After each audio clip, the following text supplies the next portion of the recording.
Hi guys, welcome back. I'm at a point with the Beetle where I really want to start applying the resin primer on the exterior of the body shell.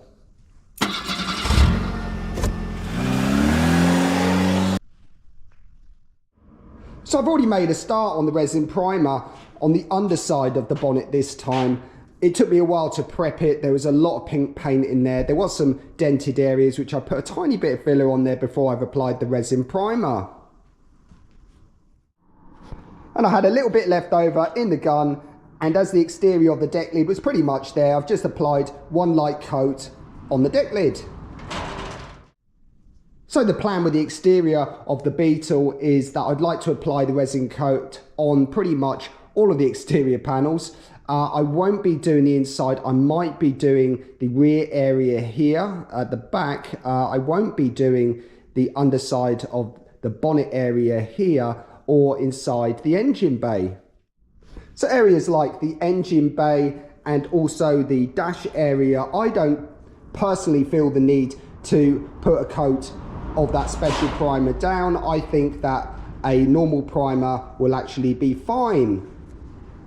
You can imagine applying a couple of coats of the resin coat here, plus a couple of coats of a high build primer, plus you've got the coats of paint. The material does get thick quite easily, and I just don't think that something like a dash area needs this amount of material.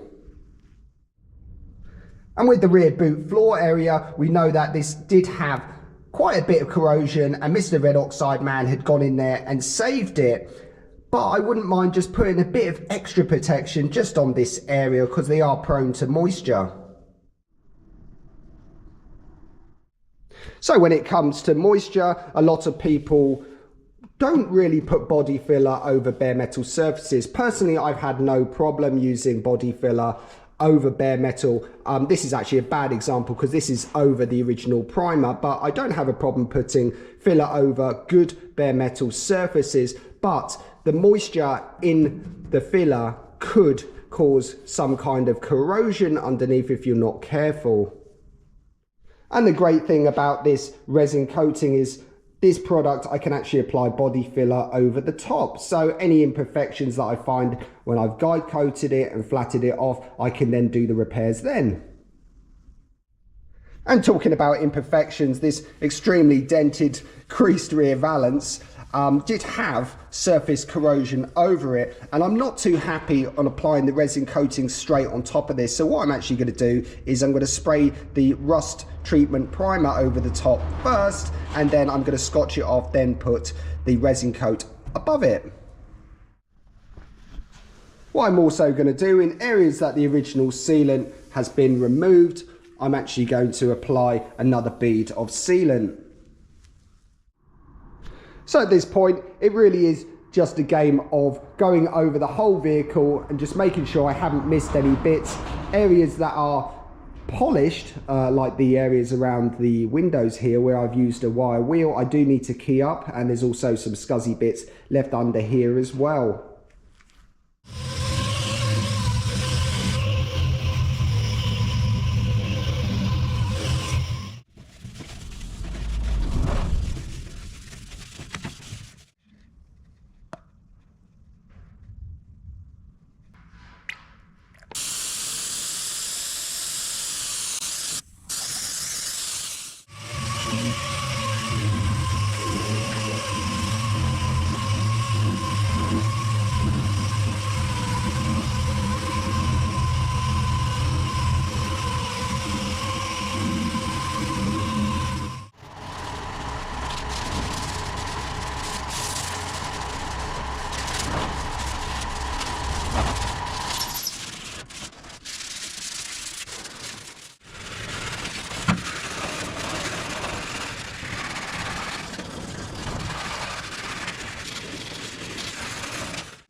So I've just spent a little while getting the shell ready for the resin primer. So I was missing some sealant on areas on the bottom here. So I sprayed it with anti-rust primer and then I've just applied some more sealant. And on the rear valance, where I knew that there was some surface corrosion, although I couldn't see it, I thought best to give it some extra protection. So I've just lightly sprayed 2 coats of the anti-rust primer on here. And then it really was a case of just getting in all these nooks and crannies. I've even managed to clean out a lot of the old spot welds that are on here. I've done that just using a wire brush. And on some areas where there was some surface corrosion, I've just used the anti-rust primer again, just put a little bit on there, and then that can be primed over the top. And we're all masked up. I've done the window apertures here. This part here, I was going to mask it up completely, but I decided against that because there's no reason why this area here can't get a coat of primer. I have masked up the dashboard. I really don't want to get a too thick primer on that, so I'm not worried about that at the moment. So I've just covered that over, and I've left this area here at the back open, as if I have some left over, I wouldn't mind putting some primer over this area as well. And at the front of the car, I've masked this area up as well. I'm not really interested in putting a resin coat inside here, just normal primer will do. So just before I started masking up, I did go around the car and I've thoroughly degreased it. So what's left now is, well, I'm going to degrease it again. And then once I'm happy that the body shell's nice and clean, I'll then get that primer on.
So there you go. I've just applied 2 coats of the resin primer onto the body shell, and now I've just got to wait for it to dry.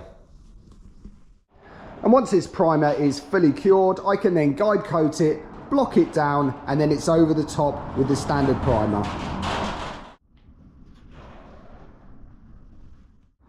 So I did end up with a little bit of leftover primer, so what I've done is I've given this area here a good coat.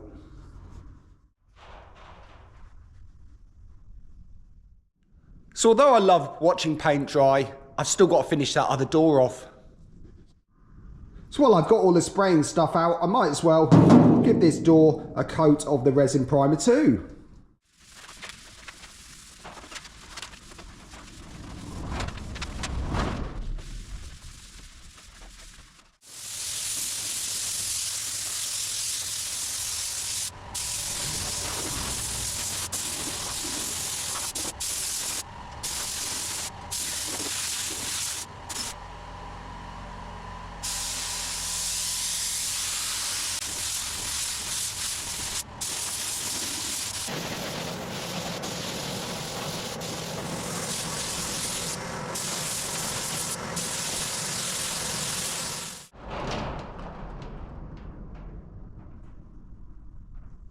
So that's 2 coats of the resin primer now on this door. I did have a bit of a problem with the first coat. The spray pattern was slightly off. This was due to my blocked gun. I cleaned it out, and on the second coat just applied the second coat a little bit heavier, and that seems to have solved the problem.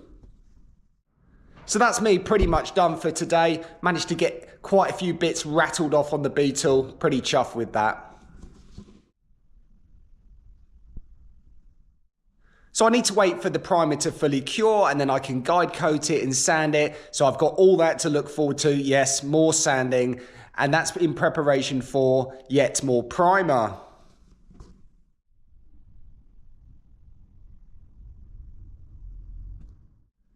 Thanks for watching as always, and I'll see you next time. Cheers!